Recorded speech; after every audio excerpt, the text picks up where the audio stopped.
Hello students, welcome back in BBVN online class. हम अपठित गद्यांश हमने पढ़ा था, आज उसका दोहरान करेंगे। अपठित गद्यांश एक और है यहाँ पे, देखिए, आओ पढ़कर जाने। पढ़े और समझे।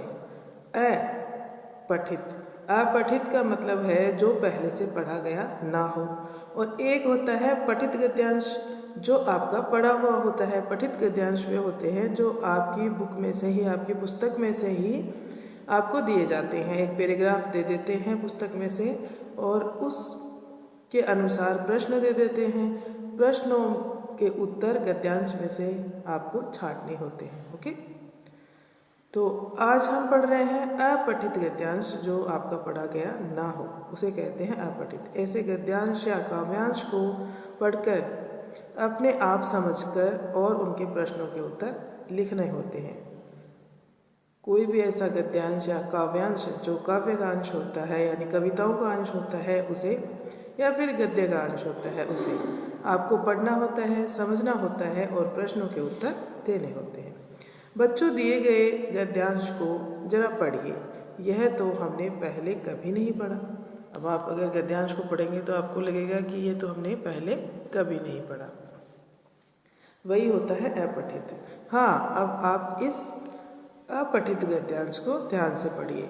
फूलों की चादर ओढ़े, यह पेड़ मार्च अप्रैल से लेकर जुलाई तक गर्मी सहता है। इसके चटक लाल और रंगीन फूल से इस गर्मी में आँखों में ठंडक महसूस होती है।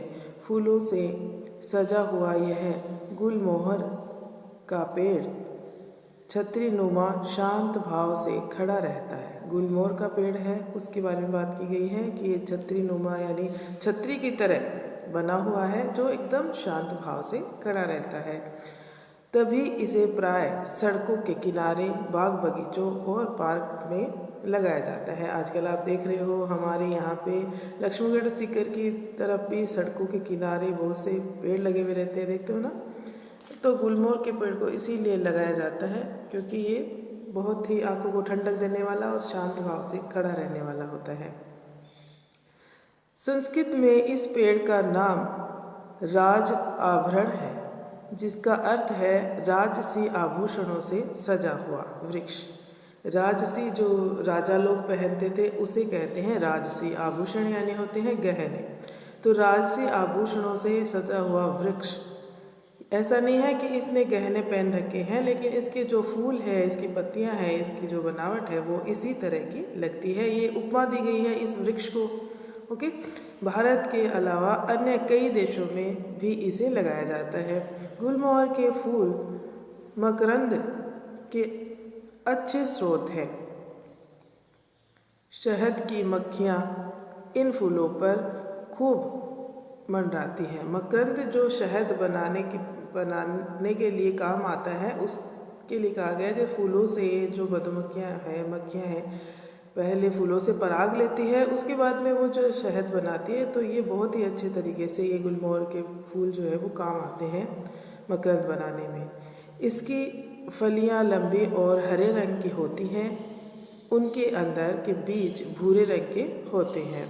जब हवा चलती है तो फलियों में बीज झुंझुने की तरह बजते हैं।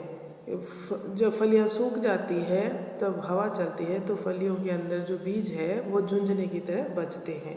जैसे हम एक खाली डिब्बे के अंदर कुछ पत्थर बारीक बारीक कंकड़ डालकर उसको हिलाते हैं तब आवाज़ आती है। और आपने झुंझुना देखा है, छोटे बच्चों को झुंझुना हिला के उनको रोते हुए हंसाया जाता है ना, वो वाला झुंझुना तो वैसी लगती है। हवा का झोंका चलता है तो पेड़ हिलता है, पेड़ के साथ वो फलियाँ हिलती हैं और उनमें से आवाज़ आती है। गुलमोहर के छाल और बीज का उपयोग बहुत सी दवाइयों में भी किया जाता है। ये हमने क्या पढ़ लिया, पूरा एक गद्यांश पढ़ लिया है। ओके स्टूडेंट्स, अब इस गद्यांश में से जो प्रश्न दिए हुए हैं वो देखते हैं हम। उनके उत्तर भी हमें क्या गद्यांश में से ही देने हैं और प्रश्न गद्यांश के अनुसार बनाए हुए हैं। इनके उत्तर प्रश्न देखते हैं हम। सबसे पहला प्रश्न है, गुलमोहर का पेड़ फूलों की चादर कब से कब तक ओढ़े रहता है? तो यहाँ गद्यांश में से हमने पढ़ा था कि मार्च अप्रैल से लेकर जुलाई तक फूलों की चादर ओढ़ा रहता है, यानी उसके ऊपर फूल बहुत ज़्यादा रहते हैं उस टाइम पे, मार्च अप्रैल से जुलाई तक। दूसरा प्रश्न है, गुलमोहर के पेड़ को कहाँ कहाँ लगाया जाता है? गुलमोहर, ये भी हमने उसमें पढ़ा था, पैराग्राफ में हमने पढ़ा था गद्यांश के अंदर कि कहाँ कहाँ सड़कों के किनारे, बगीचों में, पार्क में, सब जगह लगाया जाता है ना। नेक्स्ट प्रश्न है, गुलमोहर के शहद की मक्खियाँ गुलमोहर के फूलों पर क्यों मंडराती हैं? मकरंद बनाने के लिए, क्योंकि अच्छा मकरंद मिलता है, तो गुलमोहर के फूलों से मकरंद मिलता है, इसलिए शहद की मक्खियाँ गुलमोहर के पेड़ पे मंडराती हैं। ओके, देखिए आपने यहाँ पे देखा कि बहुत ही बहुत ही संक्षिप्त के अंदर आंसर दिया हुआ है, तो आपको भी संक्षिप्त आंसर देना है। ऐसे नहीं है आप 4 लाइनें लिख देंगे, जितना गद्यांश के अंदर छोटा उत्तर लिखेंगे आप उतना ही वह सही रहता है। अपनी भाषा के अंदर उत्तर लिख सकते हैं, ये नहीं कि वो लाइनें उठा के आपको लिखनी है, ऐसा नहीं है। आप अपनी भाषा में वो लाइनें लिख सकते हैं। 1 या 1.5 लाइन में उत्तर दे, अधिक से अधिक हो सके तो एक वाक्य में, एक शब्द में भी आप उत्तर दे सकते हैं, अगर एक शब्द में ही है तो। अब देखिए शब्दों के उत्तर लिखिए। राज आभरण का क्या अर्थ होता है? राज आभरण का अर्थ देखो, राजसी आभूषणों से सजा हुआ वृक्ष। ठीक है। गुलमोहर के फूल किसके स्रोत हैं? मकरंद के। ये देखिए एक शब्द में उत्तर मिल गया कि गुलमोहर के फूल किसके स्रोत हैं? मकरंद के। अब इतना लंबा लिखने की ज़रूरत नहीं है कि गुलमोहर के फूल मकरंद के अच्छे स्रोत हैं, उन पे मधुमक्खियाँ उनसे पराग लेती है। इतना लंबा आपको वहाँ से उठा के लिखना नहीं है, आपको बिल्कुल छोटा करके इसमें जितना पूछा गया है सिर्फ उसी का उत्तर देना है। ठीक।